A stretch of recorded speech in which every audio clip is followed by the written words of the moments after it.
Welcome to News West 9's West Texas View with Johnny Lou Avery. Welcome to the West Texas View. I'm Johnny Lou Avery, and our guest today is Dr. Joy Anderson. She's an OBGYN with the Texas Tech University Health Science Center, and she's here to talk about some of the issues that the public really needs to know about the prenatal care, the care of the expectant mother, and then the care of women in general, issues in general. But I want, before we start talking about that, I want you to introduce yourself and talk about how you got to Texas Tech and about your family. Hi, I'm Joy. I am an OBGYN physician. I have a 2-year-old and a 4-year-old that are just awesome, and a husband that's a stay-at-home dad, so I'm very blessed to have that sort of situation at home.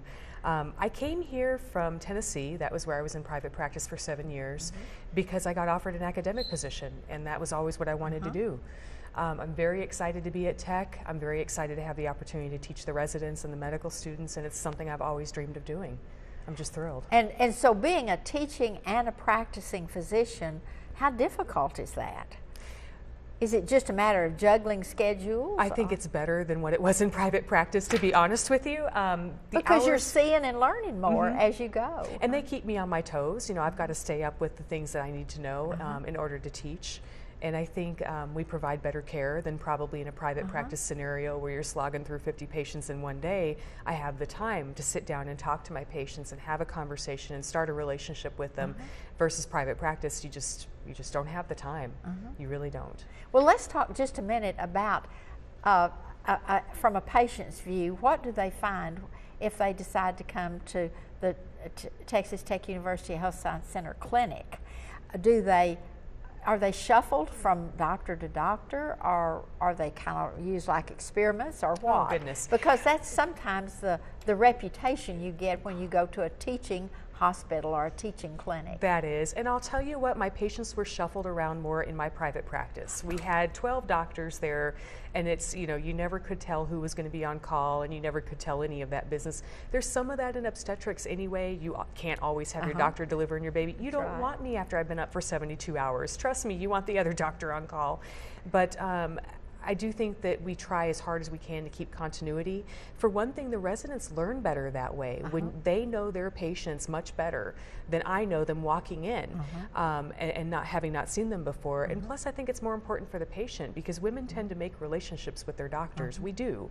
And I wouldn't want to see someone different every week. And so we really keep the practice that way. There's a resident-run clinic and a attending-run clinic. We have both scenarios, but every single thing that the residents do, we're involved in. So in a sense, any procedure a resident does, I'm in the room with the resident, and I'll be honest with you, the residents here are really good. I expected to have to be a lot more hands-on. They're very good. They take very good care of patients, and I would even argue probably better than some of the other residents I've worked with at other places. So I'm very proud of them. A resident and I, one of the interns and I, are getting published in the Green Journal, which is our journal, and I'm just so thrilled for him doing that as an intern, and it's a really good place to learn and also a very good place to get your care. I think we provide state-of-the-art care. And Texas Tech has developed this wonderful network of centers from El Paso, Amarillo, Abilene, Odessa, and of course Lubbock. And one of the nice things about this is the accessibility of it. And a lot of people don't realize that you have patients that come from all over West Texas, New Mexico, and this whole area because of the accessibility. The fact that you take Medicaid, Medicare, and that you have the whole gamut from prenatal all the way up to senior geriatrics, and so the number on your screen is the number to call for, and you'll be directed to the doctor that you ask for. I want us to talk while we're doing this about the patient-doctor relationship, and one of the questions that I always get when I'm having a doctor on is, I've got such dumb questions, and I always go away wishing I had asked, but I don't know how to ask them. So talk about, how do you develop that relationship so that people feel comfortable asking the dumb questions? Well, there's no such thing as a dumb question. You'd be amazed at the things we get asked, and I guarantee that you're not asking something we haven't heard before. Especially in gynecology, the questions that are the best questions are the ones that happen when I'm getting ready to leave the room and have my hand on the door. And that's always the one where I think, she's got one last question. I need to sit down for this one because this is probably why she's really here. And that does tend to be the truth. So I think... And it's usually about sex. We ought to get that on the table. Always. And that's great. I love talking about it. That's my job. I get paid to talk about sex. It's wonderful. But I do think it's a great opportunity, too, to actually be upfront with your doctor and say, look, I've got these questions, and write them down. Bring a friend, bring a girlfriend in if you're embarrassed to ask them. Or a husband. Or husband. Although I think sometimes, to be honest with you, the questions that we get when spouses are there tend to be a little bit more muted than the question you would get if she brought her girlfriend. So a lot of things women talk with other women about, and not necessarily with their spouses about. So we get an opportunity sometimes when they're coming with a friend to get some questions asked that they wouldn't ask around their loved ones. And so when you're talking about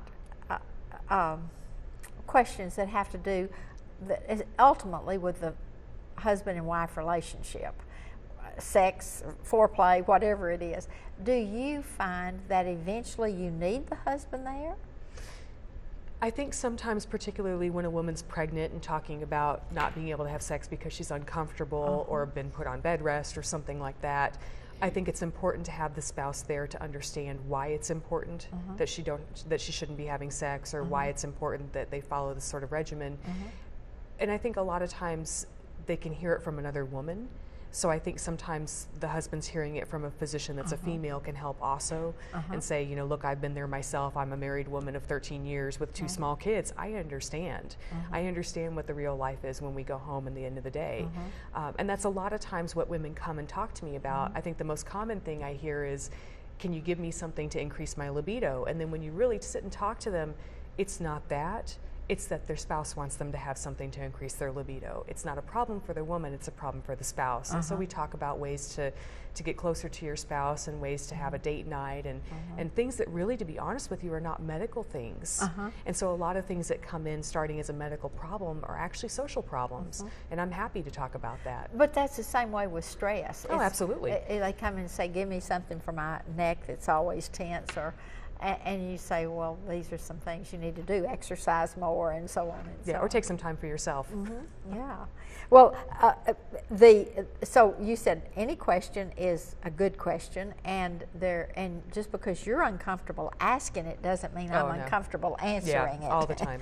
And so that it doesn't matter whether you're in the OB/GYN or the GYN side of your practice. Well, and I'm also on Facebook, so I get a lot of people that message me that are friends of friends, and so they know I'm on Facebook, which I'm fine with. You can message me on Facebook, that's fine. I'll answer random questions anonymously, and that's how you get the really interesting ones, to be honest with you. And then that helps you with the patients that are a little bit uncomfortable and don't know how to answer them. Yes. And I guess to summarize before the break, what you said is that it's really important to form a relationship with your doctor. Absolutely. It's very important. We're going to take a break right now. We'll be back with Dr. Anderson in just a minute. Stay with us. Stay tuned. West Texas View will be right back.